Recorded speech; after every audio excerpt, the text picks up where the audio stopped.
Hey everyone, me and Gigi here to talk a little bit about meditation. So over the years, I've talked with a lot of people about meditation. A lot of people just kind of like ask me about it. Hey, do you meditate? And one of the most common things that people say, and one of the first things that they say is, "Oh, I can't meditate. I can't do that." And they say that because they make it in their mind this like impossible task of turning off their mind. People say, "Oh, I can't meditate because my mind is too busy. I can't do it."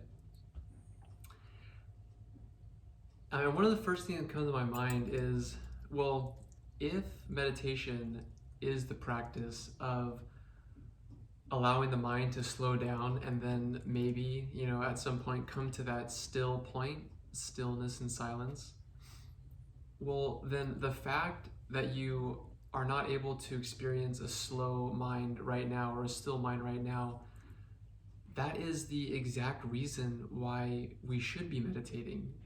It's like if you think about developing any kind of skill in your entire life,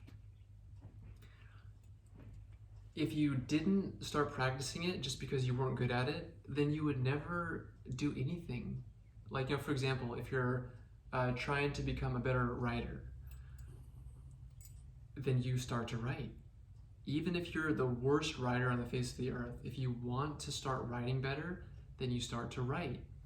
If you want to become a better reader, same thing.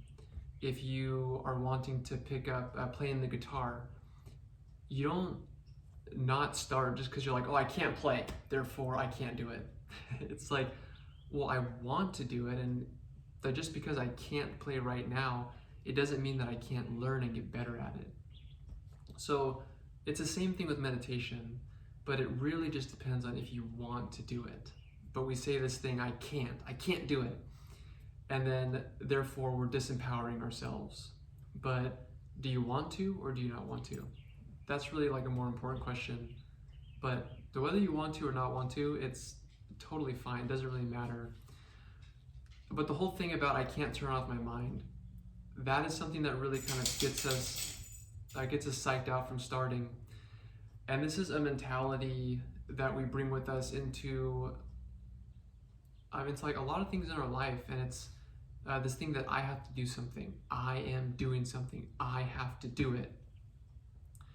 And so we're thinking, I can't turn off my mind, right? I'm going to the off switch. I'm turning it off. I'm turning it off and on, off and on. But that still implies that I'm doing something. And meditation is really the ending of doing something.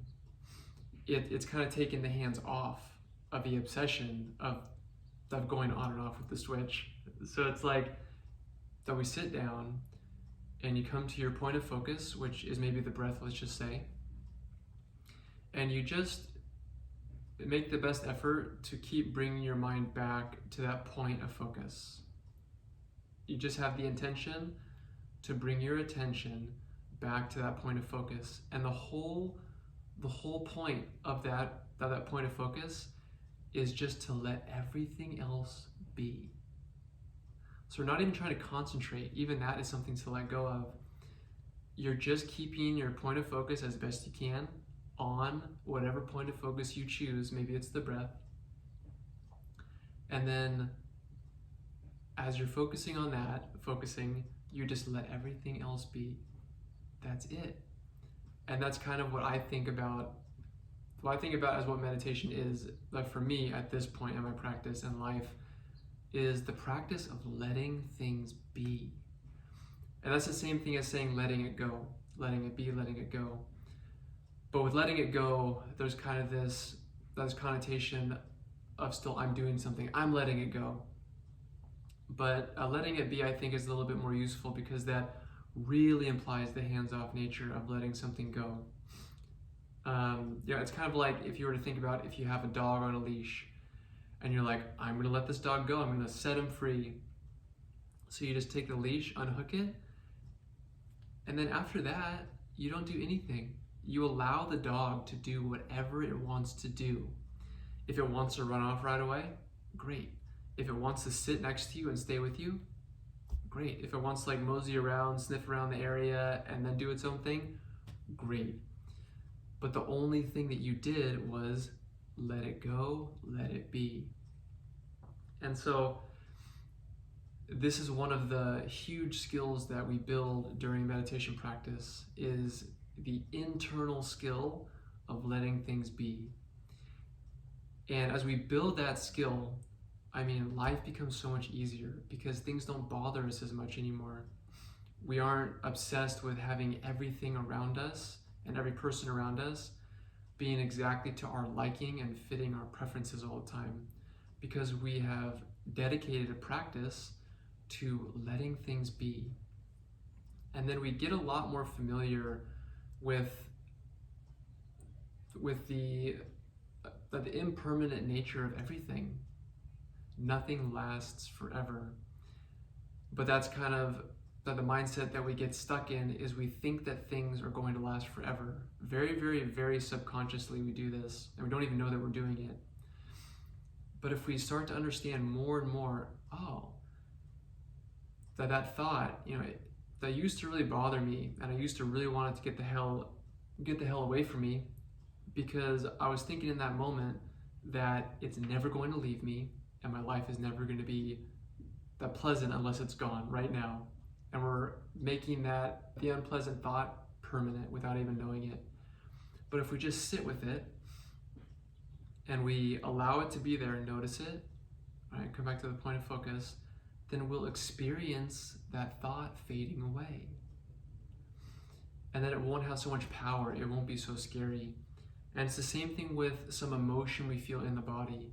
If we can just sit with it and let it be there and just feel it, then we will experience it transforming and fading away. And so we will learn how to just naturally drop our resistance to things that we don't like. But then also on the flip side, if there's something that we really, really do like, if we have like some inspirational idea, then maybe you can relate to there being this like sense of like urgency. Oh my God, I can't forget this. I gotta remember this. I gotta write it down right now because I can't forget it. So even with that, the holding on to things, we can experience it arising within us, being like, wow, that's really, really great. And then just having a little bit of trust that, okay, it arose just now, so it's there. So what is to say that it's not going to arise when I need it? Maybe right now I don't actually need it. It's showing me that it's there. It's like, hey, this wonderful idea is here right now. You have access to it. When you are relaxed, you have access to it. And so thank you, it's there. Let it be. And we're not stressed out about holding on to it and about it not coming back later. So letting things be really, really makes life a whole lot easier. We take pressure off of ourselves, and we take pressure off of everyone else around us. And I think of the practice of meditation as just simply practicing letting things be, oneself and others. So I hope you found this a little bit useful, and see you next time.